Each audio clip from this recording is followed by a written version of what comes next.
Là, j'ai le plaisir d'avoir, d'être à mon propre compte. Je pensais pas être du tout entrepreneur et finalement, je suis très à l'aise dans ce que je fais aujourd'hui.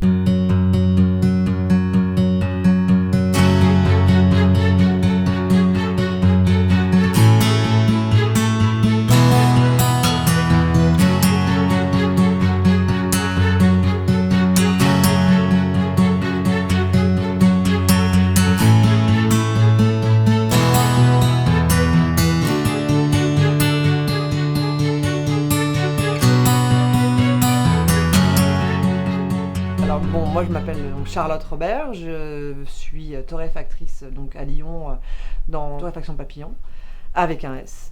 Je suis une ancienne DRH dans l'édition de logiciels et s'est posé la question de en fait comment je fais pour trouver un sens à mon travail, un alignement de mes valeurs, voilà, des choses comme ça.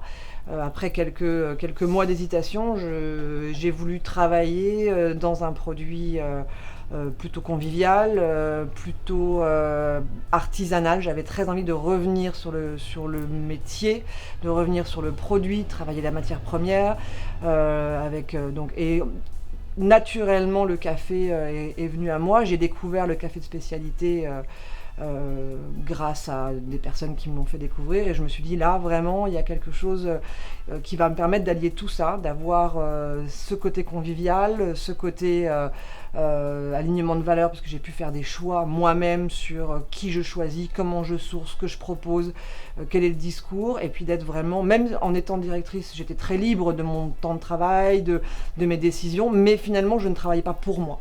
Je travaillais vraiment finalement pour quelqu'un, et là j'ai le plaisir d'avoir, d'être à mon propre compte. Je pensais pas être du tout entrepreneur et finalement je suis très à l'aise dans ce que je fais aujourd'hui. Souvent on me demande pourquoi papillon.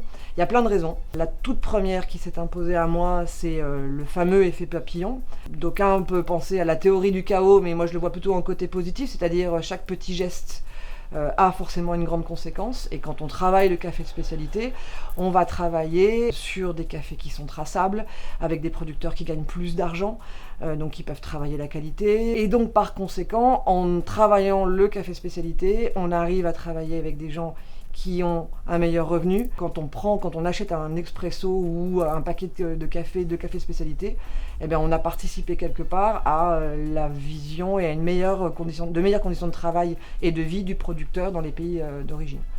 Et en plus, moi, je double la difficulté, entre guillemets, ou la complexité du café spécialité par un critère qui est que je ne propose que des cafés qui sont produits par des femmes, via des coopératives ou des sociétés qui sont gérées par des femmes avec des vrais projets sociaux derrière, que ce soit de la scolarisation des enfants, que ce soit de l'assurance de leur revenu, c'est-à-dire qu'il y a beaucoup de femmes qui travaillent dans le café, mais elles n'ont pas toujours le revenu qu'elles méritent. En revanche, là, on a vraiment des choses.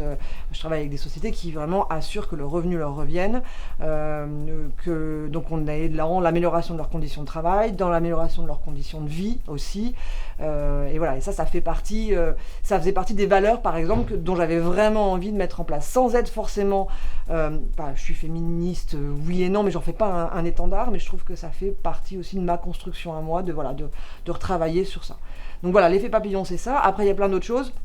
Il y a le papillon, c'est la transformation. Il y avait ma transformation à moi, parce que passer de DRH dans l'édition de logiciels à torréfactrice, il y a quand même un sacré travail de chenille et puis de papillon. Il y a la transformation du café. On parle d'une graine, on parle d'un arbre, on parle d'un fruit, enfin d'une fleur, d'un fruit, après la récolte, et puis tout le chemin qu'il peut y avoir jusqu'à ce qu'on fasse un expresso ou une méthode douce. Donc là, on a vraiment ce côté transformation. Il y a la patience que ça demande, et le fameux minute papillon. Enfin, voilà, c'est une expression... Il y a plein d'autres choses. Et puis il y a aussi, alors moi ça me rappelle un truc de mon enfance qui est un poème de Jacques Prévert qui est alors Jacques Prévert, toujours un petit peu, qui dit le pape est mort, un autre pape est appelé araignée, et araignée, pourquoi pas libellule ou papillon. Voilà, et il le répète, c'est Jacques Prévert, hein, donc ça peut être un peu n'importe quoi.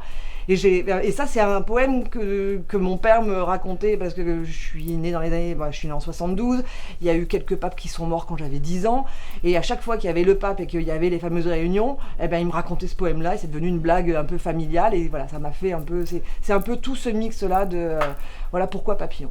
Pourquoi avec un S? Parce que c'est aussi un projet familial, même si je suis seule dans le projet en termes de responsabilité financière, etc. Mais c'est un projet familial et on est 5. Au départ, ça devait s'appeler les 5 papillons, puis c'était un peu trop compliqué. Donc voilà, Papillon avec un S parce que... Et la dernière chose sur Papillon, c'est que je joue aussi sur un verbe qui n'existe pas, qui est le verbe papiller, les papilles, qu'on est dans un métier de bouche, et que c'est le nous papillon, en fait. Voilà, ça fait partie aussi de toute l'histoire derrière Papillon. C'est le café est un art de vivre populaire, un petit miracle répété quotidiennement et parfois plusieurs fois par jour. Donc c'est pas de moi, je l'ai dans mes découvertes sur le café spécialité, je l'ai lu dans un des bouquins et j'ai trouvé vraiment ça, c'est que d'une graine et voilà, d'un grain de café, on arrive à faire des choses qui sont fantastiques. On découvre dans le café spécialité que le café, ça n'a pas le goût que du café. Moi, j'ai découvert des cafés qui avaient du Burundi, qui avaient un goût de fraise, quoi. Quand j'ai ouvert le paquet, ça sentait la fraise. Enfin, j'ai des choses... voilà, et c'est ça qui fait que la passion et puis le plaisir de travailler ces cafés-là, quoi. Et j'ai un côté un peu jusqu'au boutiste dans mes projets. Voilà, j'ai eu un moment où j'ai voulu être prof de yoga. Je suis allée me former à Rishikesh parce que c'est le berceau du yoga. Et là, en fait, moi, dans tout ce projet de café spécialité, de torréfaction, etc., j'ai eu la chance de rencontrer David Gobert, des Cafés d'Agobert, qui est un torréfacteur, un gros torréfacteur bio qui travaille dans l'Ain.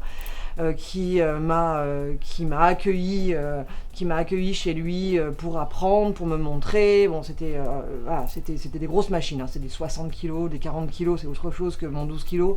Mais voilà, il m'a donné l'opportunité de tout ça. Et dans sa gentillesse, un jour, il m'a dit « Tu veux venir en Éthiopie ?» Je lui ai dit laisse-moi réfléchir 2 secondes. Bien sûr que je veux venir en Éthiopie parce que c'est le pays d'origine du café, c'est là où on l'a découvert. Et le travail... Donc moi, l'Afrique que je connaissais déjà, donc ça a été une renaissance pour moi d'aller retrouver un peu les sensations d'Afrique, etc. Et de rencontrer les producteurs de café, de pouvoir aller sourcer moi-même certaines personnes, parce que j'avais déjà moi dans l'idée de travailler avec des cafés faits par des femmes. David, lui, travaillait pas spécialement, c'est pas son attaque, lui, c'est plutôt des cafés bio. Et donc, j'ai pu rencontrer la société Moplaco avec Eleana Georgalis, avec qui je travaille aujourd'hui via Belco et Maretera, qui sont 2 importateurs, un français et l'autre espagnol. Et donc, Eleana, qui travaille super bien les cafés. J'ai pu aussi rencontrer Dumerceau, avec qui je travaille pas encore, donc, qui est aussi une société qui est gérée par 2 sœurs. Voilà, ça m'a permis de voir mon premier caféier, mes premières fleurs de café, parce que c'est des choses où on n'a pas forcément l'habitude. Et puis ça m'a rassurée dans mon choix et dans... voilà, c'est quand même une super reconversion professionnelle ce que j'ai fait, et c'est là où je me suis dit ça correspond à moi, c'est le métier du café, c'est le métier de l'international, c'est l'Afrique, c'est des pays sur lesquels moi j'étais déjà très encline à voyager, etc. Donc voilà, tout ça, ce voyage à l'origine a été... on voit les process, on voit les producteurs, on peut comprendre pourquoi par exemple ils font pas du bio, c'est-à-dire ils font pas de la certification en bio, parce que ça leur coûte cher, mais que finalement quand ça pousse à 2200 mètres, ils n'ont pas besoin d'être en bio, c'est du bio, enfin des choses comme ça où on arrive à comprendre leurs problématiques. On comprend qu'ils ont aussi besoin d'avoir un revenu secondaire parce que le café c'est pas toute l'année et comment ils vivent aux alentours, et voilà, ça a servi à tout ça. Et moi c'est voilà, alors la problématique aujourd'hui c'est que je suis seule dans la boutique, donc je vais pas pouvoir voyager tous les ans, mais je pense que je vais quand même réussir à m'organiser pour m'en faire une au moins tous les 2-3 ans.